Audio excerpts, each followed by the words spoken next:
दोस्तों, आज के ज़माने में सोशल मीडिया से आदमी इस तरह से जुड़ा हुआ है कि हर समय सोशल मीडिया पे अपना समय बिताना चाहता है। और इस सोशल मीडिया के माध्यम से ही कुछ ऐसे काम भी हो जाते हैं जिसमें अगर हम लोग सतर्क नहीं रहते हैं, सजग नहीं रहते हैं, तो किसी बड़ा से बड़ी समस्या में फँस सकते हैं। तो आज की जो कहानी है वो इसी पर आधारित है। तो अगर आपको कहानी अच्छी लगे तो लाइक करिएगा, चैनल पर पहली बार आए तो सब्सक्राइब करिएगा।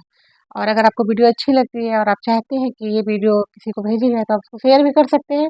और मेरी नई-नई कहानी लाने का सिर्फ़ मकसद इतना होता है, आपको अवेयर करना, आपको सतर्क रहना, आप जागरूक रहें, चीज़ों को समझ कर के जब आदमी सुनता है, तो जागरूकता उसकी बढ़ती है। बस हमारी मेरी कहानी लाने का मतलब किसी को ठेस पहुँचाना नहीं रहता है, सिर्फ़ आप लोगों को जागरूक रहना करना होता है कि देखिए समाज में क्या चल रहा है। तो चलिए कहानी शुरू करते हैं। नमस्कार दोस्तों, मैं हूँ सुफ़ी और आप सभी का स्वागत करती हूँ अपने चैनल में।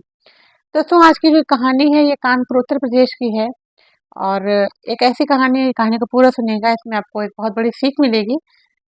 एक लड़की होती है जो कि अपनी ससुराल में 2 साल पहले उसकी शादी हुई होती है और शादी के 2 साल के बाद एक दिन वो अपनी सास के पास आती है और बोलती है कि अब मैं आपके बेटे के साथ नहीं रह सकती हूँ। तो उसकी जो सास होती है मतलब लड़के की जो माँ होती है उसको समझ नहीं आता है कि शादी के 2 साल बाद मेरी बहू को ऐसा क्या सूझा कि उसको मेरे बेटे के साथ नहीं रहना है। तो वो कहती है कि बेटा ऐसी क्या बात हो गई है? अपने बेटे से ही बात करने की कोशिश करती है कि आखिर ऐसी क्या बात हो गई कि शादी के 2 साल के बाद जो बहू है वो साथ नहीं रहना चाहती है। तो सास जब पूछती है अपनी बहू से कि आखिर मुझे बात बताओ, समस्या बताओ, हो सकता है कि मैं उसका कुछ निदान कर सकूँ। तो बहू बोलती है कि आपका बेटा नपुंसक है और वो मुझे संतुष्ट नहीं कर पाता है, इसलिए मुझे उसके साथ नहीं रहना है। अब जो एक माँ होती है तो वो बहुत परेशान हो जाती है कि अगर इस तरह की बातें पूरे समाज में फैलेंगी तो अगर इसके जाने के बाद मैं अपने बेटे की दूसरी शादी भी करना चाहूँगी तो नहीं हो पाएगी शादी वो।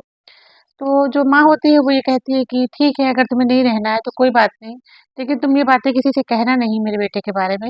और माँ के अकाउंट में मतलब उसकी सास के अकाउंट में 3 लाख रुपए होता है और वो 3 लाख रुपए वो अपनी बहू को दे देती है और बहू अपना ससुराल छोड़ कर के और चली आती है। उसकी शादी अकबरपुर में हुई होती है, तो वो अपने मायके ना जा कर के कानपुर आ जाती है, उत्तर प्रदेश का एक जिला है कानपुर, कानपुर में आ जाती है और कानपुर में रहने लगती है। कानपुर में कल्याणपुर एक जगह लगती है, वहाँ पर वो रहने लगती है। तो अब वो अकेली होती है और सोशल मीडिया पे अपना टाइम स्पेंड करती है, वो ज़्यादातर सोशल मीडिया पे एक्टिव रहती है। जैसे कि हम लोग फ्री टाइम होता है, हम सब लोग की आदत है कि जैसे ही थोड़ा काम से फ्री होते हैं, तो थोड़ा फेसबुक देखना या इंस्टाग्राम चलाना, यूट्यूब देखना, ये हमारा क्या कहते हैं थोड़ा-सा एंटरटेनमेंट का सहारा होता है। जैसे आप मेरी कहानी यूट्यूब पर देख रहे हैं, वैसे ही वो भी करती थी। तो वो फेसबुक पर एक्टिव थी, ज़्यादा ही फेसबुक पर एक्टिव थी। तो फेसबुक के माध्यम से वो एक लड़के को फ्रेंड रिक्वेस्ट भेजती है और वो एमपी में एक जेल के अंदर उसकी ड्यूटी होती है। वो पुलिस में होता है बंदा वो और उसकी एमपी के जेल में ड्यूटी होती है। क्योंकि वो भी कानपुर के पास एक गाँव है, वहाँ का होता है, रसूलाबाद का होता है।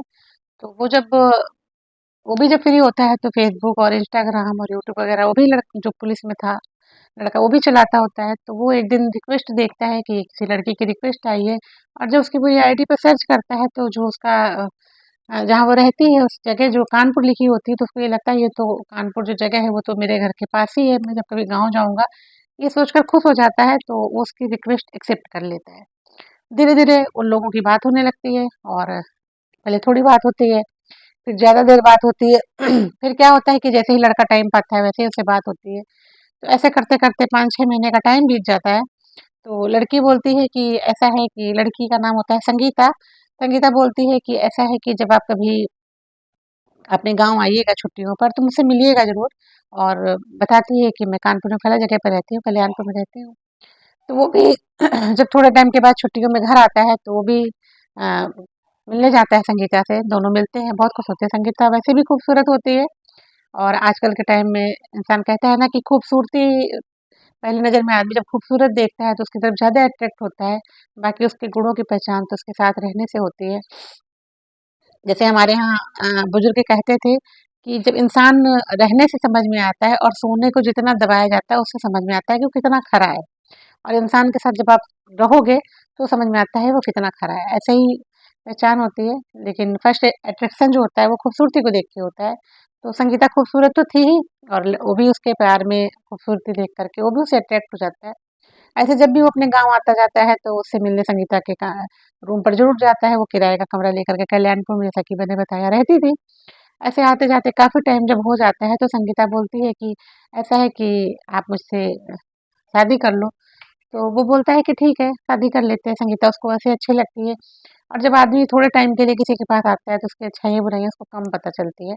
ये इसके साथ भी होता है। तो वंदना एक जगह पढ़ती है कानपुर में ही, कानपुर देहात के साइड पे पढ़ती है। तो वंदना में एक आर्य समाज से इन लोगों ने शादी कर ली और रहने लगे। ऐसा करते-करते 1 साल का टाइम बीत गया और शादी मतलब साथ रहते, बातचीत करते और शादी मिला कर के 1 साल का टाइम बीत जाता है। शादी के 6 महीने बाद जो संगीता होती है उसे दबाव बनाती है कि मुझे एक घर चाहिए रहने के लिए, मुझे एक घर खरीद के दो, मुझे किराए के घर पे नहीं रहना है। अब आपको पता है कि जो भी इस तरह की जॉब करते हैं मुझे कमेंट करिएगा कि जो पुलिस की सर्विस करते हैं उनकी सैलरी इतनी नहीं होती है, वो इतनी जल्दी अपनी इतना बड़े प्रॉपर्टी खरीद सके या मकान खरीद सके, उनको सेविंग करनी पड़ती है बहुत टाइम तक, उसके बाद वो इस टाइप का कुछ कर पाते हैं। तो बोलता है कि मेरी सैलरी इतनी ज़्यादा नहीं कि मैं तुम्हें इतनी जल्दी मकान लेकर के दे सकूँ।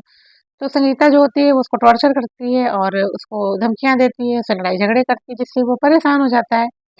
तो उसके घरवालों से मिलता है, उसके भाई से मिलता है, उसकी भाभी से मिलता है, सबसे बात करता है कि आप लोग समझाओ संगीता को, मुझे इस तरह से परेशान करती है वो, मैं इतने पैसे कहाँ से लेकर के आऊँगा? तो वो उसके घरवाले भी यही कहते हैं कि अगर तुमने उस जो वो कह रही है अगर तुम नहीं मानोगे, तो तुम्हारे साथ अच्छा नहीं होगा। अब वो परेशान हो जाता है कि क्या किया जाए? मेरे पास तो इतने पैसे नहीं है, मैं कहाँ से मकान खरीद के दूँ या कहाँ से इसको पैसे ला कर के दूँ? आए दिन वो पैसों के पीछे उससे झगड़ा करती रहती है। तो ऐसे ही करते-करते वो अपनी ड्यूटी पे वापस जाता है। वाप अपने अपने जो साथ सहकर्मी होते हैं उनसे चर्चा करता है कि यार ऐसी-ऐसी बात हो गई है। तो उसके सहकर्मी जो होते हैं वो कहते हैं परेशान ना हो, जहाँ पे वो रहती है उसके संबंधित थाने में आप जा कर के कंप्लेन करो, कुछ ना कुछ सॉल्यूशन ज़रूर मिलेगा। तो वो जब वहाँ कल्याणपुर थाना लगता है, कल्याणपुर क्षेत्र की बात होती है तो थाना कल्याणपुर ही लगता है। कल्याणपुर थाने में जाकर के वो रिपोर्ट दर्ज करता है और रिपोर्ट दर्ज करने के बाद वहाँ बात करता है और बताता है कि मुझे इस तरह से परेशान किया जा रहा है। तो जब उस लड़की की हिस्ट्री निकाली जाती है तो ये समझ में पता चलता है कि ये पहला बंदा नहीं था जिसके साथ ये हुआ है।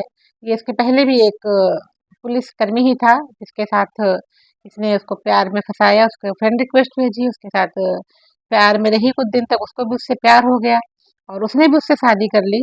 फिर उसके बाद उससे भी वो यही कहने लगी कि मुझे इतने पैसे चाहिए और मुझे मकान चाहिए।